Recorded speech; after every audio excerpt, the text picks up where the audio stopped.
দেখুন, এখন যারা সরকারে আছে কর্মসংস্থান বৃদ্ধির কথা বলেছিল, বেকারত্ব দূরীকরণের কথা বলেছিল। শুধু তাই নয়, আজ থেকে 2 বছর আগে কলকাতা কর্পোরেশন বা বিভিন্ন পৌরসভা এলাকায় যে হকার উচ্ছেদ বা বেআইনি নির্মাণের বিরুদ্ধে বুলডোজার চলছিল, তখন এলওপি হিসাবে শুভেন্দু অধিকারী মহাশয় বলেছিলেন এগুলো বন্ধ করতে হবে, নাহলে আমি সামনে গিয়ে দাঁড়াবো। আজকে সেই রাজ্যেই পশ্চিমবাংলায় যেভাবে হকার উচ্ছেদের নামে রাতারাতি মানুষকে বেঘর করা হচ্ছে, এর বিরোধিতা আমি করছি। দেখুন, তাদের পুনর্বাসনের দরকার। তারা চুরি করে নয়, রুজি করে খাচ্ছিল একটা জায়গা থেকে, সে জায়গাটা পরিবর্তে তাদের অন্য জায়গার ব্যবস্থা করা দরকার। তা না করে রাষ্ট্রশক্তির প্রয়োগ করে যেভাবে তাদের উপরে তাদেরকে বুলডোজ করা হচ্ছে, শুধু নয়, সেখানে যারা রুখে দাঁড়াচ্ছে, এই অন্যায় কাজের বিরুদ্ধে যারা দাঁড়াচ্ছে তাদের উপরেও লাঠি চার্জ করছে। এটা গণতান্ত্রিক কাম্য নয়, এর আমরা বিরোধিতা করছি, ধিক্কার জানাচ্ছি। অবিলম্বে এটা বন্ধ করতে হবে। ফিরহাদ হাকিম তিনি মেয়র পদ থেকে ইস্তফা দিয়েছেন এবং আজ কিছুক্ষণ আগে বিধানসভা এসেছেন এবং তাকে ঋতুব্রত বন্দ্যোপাধ্যায়ের দিকে ঘরে থেকে দেখা গেল। দেখুন, তিনি তো এখন বিধায়ক পদে আছেন, বিধানসভায় স্বাভাবিকভাবে আসতে পারে। আর অপোজিশনের জন্য প্রধান যে অপোজিশন, তাদের জন্য যে রুম বরাদ্দ করা হয়েছে, যেটা থাকে, আমরা লাস্ট 5 বছর দেখেছিলাম বিজেপি যেখানে বসতো, এলওপি যে ঘরে বসতো, বা ওই এলাকাটা যা বিরোধীর জন্য ছাড়া ছিল, সেখানে গিয়েছেন। এবার ফিরহাদ বাবু এসে লবিতে বসবে না চিফ মিনিস্টারের যেদিকে বসার জায়গা আছে সেখানে যাবেন, না তাদের এলওপি যেখানে বসার জায়গা আছে সেখানে যাবেন, সেটা তিনি ডিসাইড করতে পারেন। কিন্তু ঢুকি যে লেফট টার্ন নিল কেন, লেফট দিকে টার্ন নিয়েছে কেন, সেটা জিজ্ঞাসা করতে হবে, তাকে তিনি বলতে পারবেন। রাজ্যসভা থেকে আজকে সুখেন্দু শেখর রায়, তিনি তৃণমূল সাংসদ ছিলেন মনোনীত, তিনি আজকে ইস্তফা দিলেন এবং একাধিক অভিযোগ করছেন। যেই তৃণমূল কংগ্রেস পরাজিত হয়েছে, একের পর এক অভিযোগ তুলে দূরে সরে যেতে চাইছে। কিন্তু আমি এতটুকুই বলবো, তৃণমূল কংগ্রেস যে দুর্নীতি, যে অন্যায় করেছে, প্রত্যেকটা তৃণমূলের নেতাদেরকে তার দোষের ভাগ নিতে হবে। এতদিন তারা মুখ খোলেনি কেন?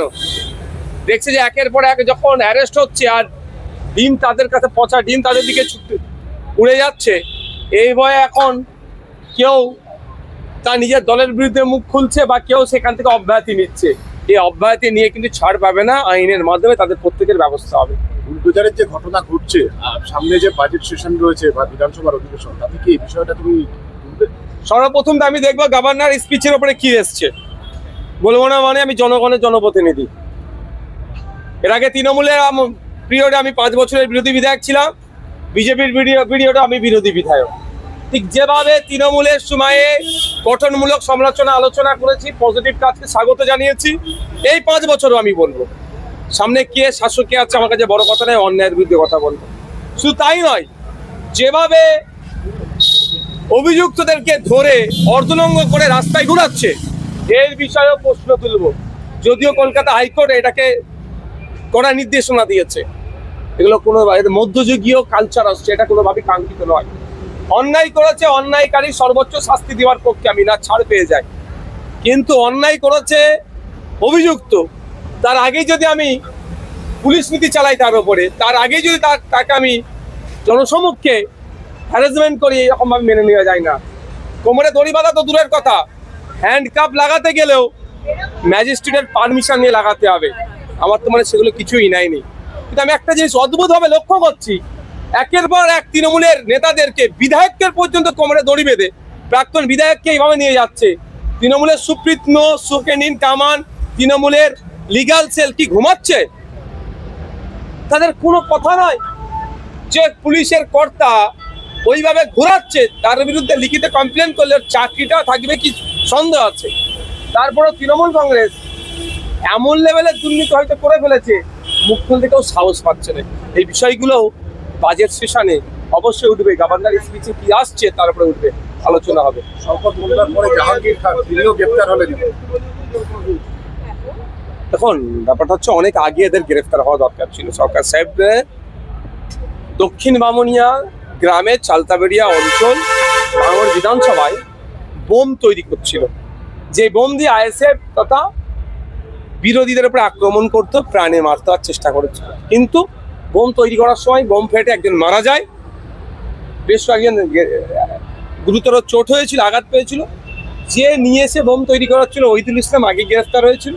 পরবর্তীতে আমরাও জানতে পেরে গিয়েছিলাম যে শওকত সাহেবের নেতৃত্বে এগুলো সব হয়েছিল। শওকত সাহেবকে তো ভোটের আগে ধরা দরকার ছিল, কারণ ভোটের পরে ধরেছে। এখন দেখা যাক কি কি আছে। ওনার বিরুদ্ধে শুধু বোম বাঁধা নয়, একাধিক মার্ডার কেস আছে, সেগুলো হবে। ভাঙড়ের রাজ্জাক খা তৃণমূলের নেতাকে এই শওকত সাহেবের ইন্ধনে খুন হয়েছে, সেই মামলা হবে। আমাদের 3টে কর্মীকে পঞ্চায়েত নির্বাচনে খুন করেছে, সেই মামলা হবে। ক্যানিং পূর্বে প্রচুর লোকের জমি জায়গা লুট করেছে, সেই মামলা হবে। অনেক বেনামি সম্পত্তি আছে, সেগুলো ইডি দেখবে। এক কথায় সূর্যের মুখ আমার মনে হয় উনি আর দেখতে এখন পাবেন না। বেশ কিছু আজকে দিল্লিতে ইন্ডিয়া জোটের বৈঠক, মমতা বন্দ্যোপাধ্যায়ের যোগদান, সোনিয়া গান্ধীর পাশে তাকে দেখা যাচ্ছে, বিরোধীদের ঐক্যবদ্ধ হওয়ার ব্যাপার।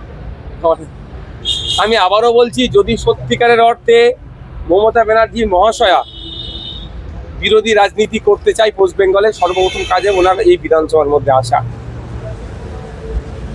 এই বিধানসভায় যতক্ষণ না আসতে পারে, আমি মনে করব বিজেপিকে পশ্চিমবাংলাটা অপবাদ দিয়ে করতে হবে। এতে 15 বছর ধরে দুধেল গাইগুলোকে বোকা বানিয়েছে, তাদের মাসিয়া সেজেছিল। আগামী দিনে হুমায়ুন কবির বলেছেন যে দাঁড়ান, তাহলে তিনি তার পাশে দাঁড়াবেন, তাকে জেতানোর জন্য সবকিছু চেষ্টা করবেন। যদি মমতা বন্দ্যোপাধ্যায় দাঁড়ায়, তাহলে আইএসএফ কি সেখানে প্রার্থী দেবেন? কেন দেবো না?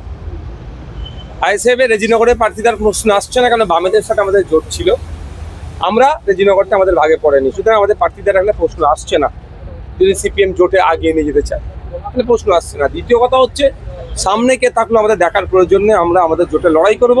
আমরা চাইবো জোট থেকে এবারে গতবারে 2021-এ নির্বাচনে একটা ছিল, এবারে 2টো হয়েছে, যাতে 3টে সহ আরো বেশি করা যায়, তার লড়াই চালাবো।